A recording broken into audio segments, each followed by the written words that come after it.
What is your perspective on Eric Berne and his influence limiting and enhancing transaction analysis today?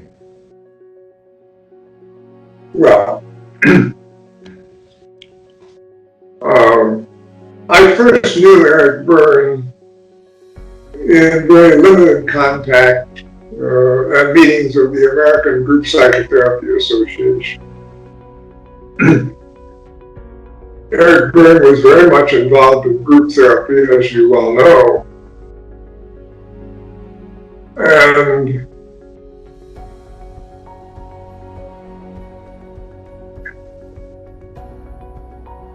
his introduction of transactional analysis is very clear in the title of his book, Transactional Analysis in Psychotherapy, not transactional analysis as psychotherapy.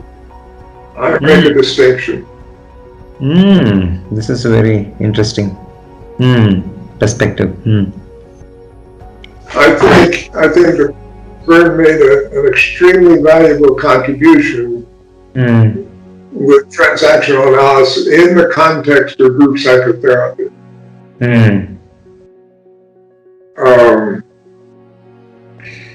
I realize that there are many others who found the concepts of transactional analysis to be useful in the therapy that they offer, which is other than psychotherapy. But I think his greatest contribution was within the context of group therapy, especially in regard to the concept of games. Because you could see the repetitious examples of the person's participation in games within the group. It's often difficult to really appreciate fully the participation of games when a person is reporting on their experience with others in individual therapy. Because you, the therapist, are not there to see what is observable. You're only able to try to deduce what may have happened based on the report you get. And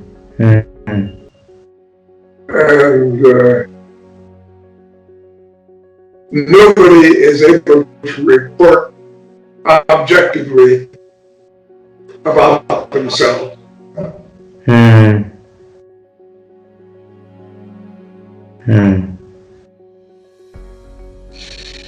Yeah, so you see this as a great contribution of Eric Berne. Is there a place you feel where he has not given sufficient attention to some place of the transaction analysis?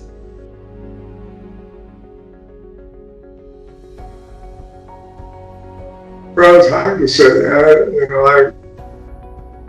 Psychotherapists have their own reason for their preferences for the way they do therapy, and I'm certainly not in a position to say that anybody is right or wrong in what they're doing. It's a matter of my personal preference and my observation that group psychotherapy overall has more to offer than individual psychotherapy. And I think the group psychotherapy that is based on a measurable goal, a behaviorally measurable goal, such as introduced by Berne, is a powerful addition for group therapy. And the idea of identifying ego states and transactions and games are very valuable. Because in that process, you gain an understanding of the person's belief system.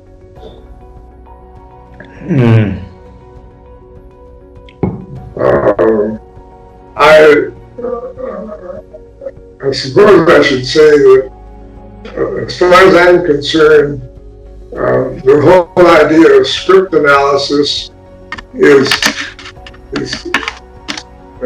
kind of an interesting idea, but I have some doubts about its value. I say that because the theory of scripts, like all theories of human behavior and human development, it's a story. Or you could call it a myth, or you could call it an explanation, whatever. But it has been created as a story by someone. And others like the story and they decide to use it. But my experience is when the others use the story, they always modify it some to fit their own preferences. So that script analysis done by one therapist is going to be different than script analysis by another therapist.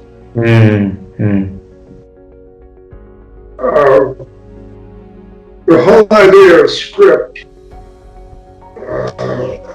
as defined by Berne, is one form of what philosophically is known as causal determinism. It's not a new idea. Determinism has been around as a philosophical topic for centuries. Berne was clever in putting it into a story form that people can grasp rather easily. But there are some problems with it. First of all, Berne was very consistent in his belief of the correctness of Freud's thinking about the death drive. Freud focused on two things, libido and thanatos. And Freud believed that there was some inherent death drive equivalent to the life drive that exists. Berne didn't talk about libido, he talked about phusis or physis in a similar way. So my sense is that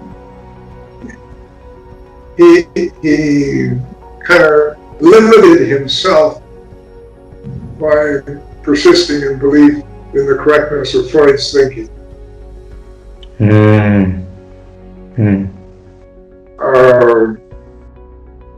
There are two aspects of script theory that are to me kind of amusing.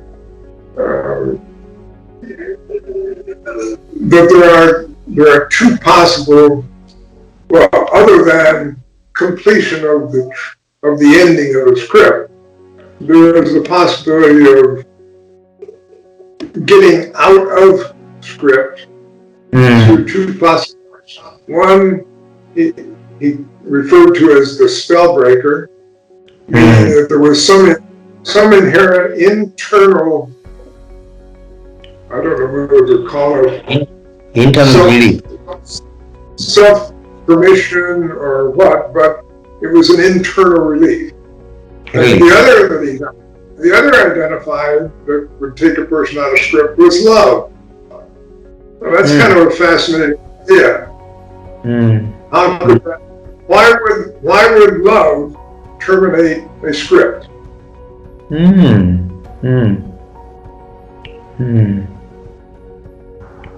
That's what was introduced by Berne, kind of in association with others, was the idea that you could be released from script by permission. Hmm. Hmm. Hmm. Hmm. And that was his thinking. I don't subscribe to that idea. I don't subscribe to the idea of potency, protection, and permission. Hmm. Hmm. Hmm. Hmm. Hmm.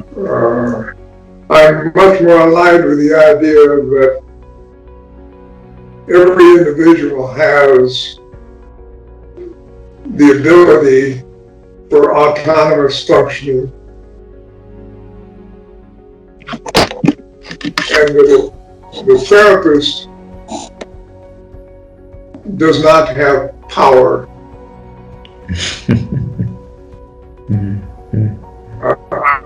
I would say the therapist is influential, but I don't equate that with the power to release somebody from a life script. So what you mean to say is, in my understanding, the script in itself has the power to release some part of the script. There is a spell breaker. That's what Eric Berne mentioned about. And you feel, and another thing is, love can help a person to come out of the script. So these are the two places you feel. Yes, maybe I need to explain a little bit differently. Yeah.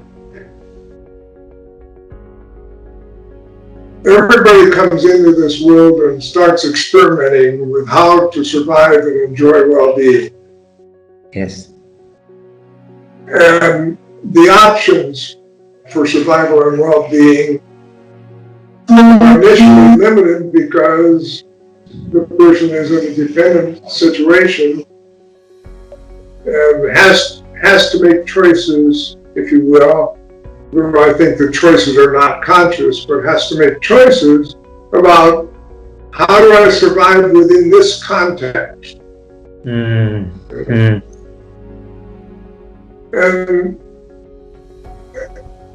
so that a person, in a sense, grows in the family and develops a pattern of relationship that appears kind of fixed. There's always the possibility for new experiences, which mean a change in pattern. And so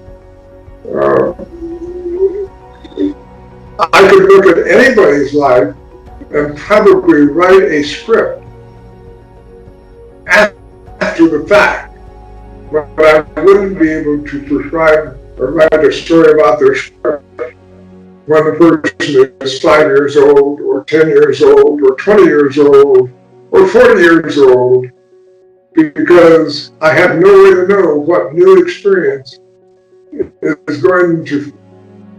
person is going to find as a way to gain life more easily. I got this, and I'm actually fascinated and resonance with this idea of how a script could be contained to a context, because the influence from the birth and how to connect it may be an enormous work, but if the script is contained to a context of what it means to have a story of well-being, I think that is a good way of looking at it. That's what I get from your answer. Well, I kind of think about it this way. Within a family, my prejudicial belief is that the responsibility of parents is to guide their child towards emancipation. Now, the best guides will be parents who permit children to discover their talents. And they will guide them to an individual emancipation. That's not easy. That's not easy. That's not easy.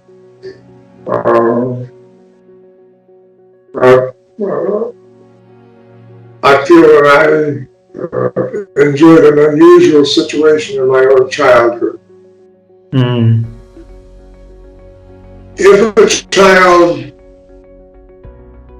enters a family at birth, and it's a family where there is frequent conflict rather than frequent collaboration. Families in conflict have a very difficult time being good guides. I look at conflict and collaboration as being two options for being connected.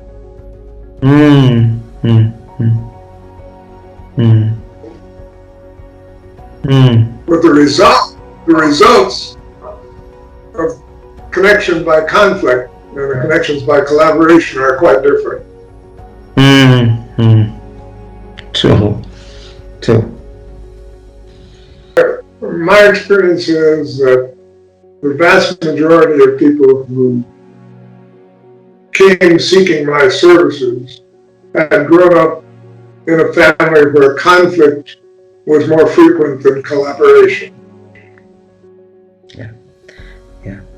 I think I do get your point, where the script of a person which got developed where there was more collaboration in the family would have been very different from the script which had a lot more conflicts, and the contact through conflicts were high in the family. Yeah. Yes, I could sense that, and I remember once you telling me we are sometimes used to connect with people through pain. Yes. And I could resonate what you told now. If the person grew in the place where there was a lot of contact through conflict, then maybe the connection is through pain. Yes. And if the family was more of collaboration and the contact was through collaboration, then the bonding is through love and maybe an exchange of much more easier way of connection. And thank you for this.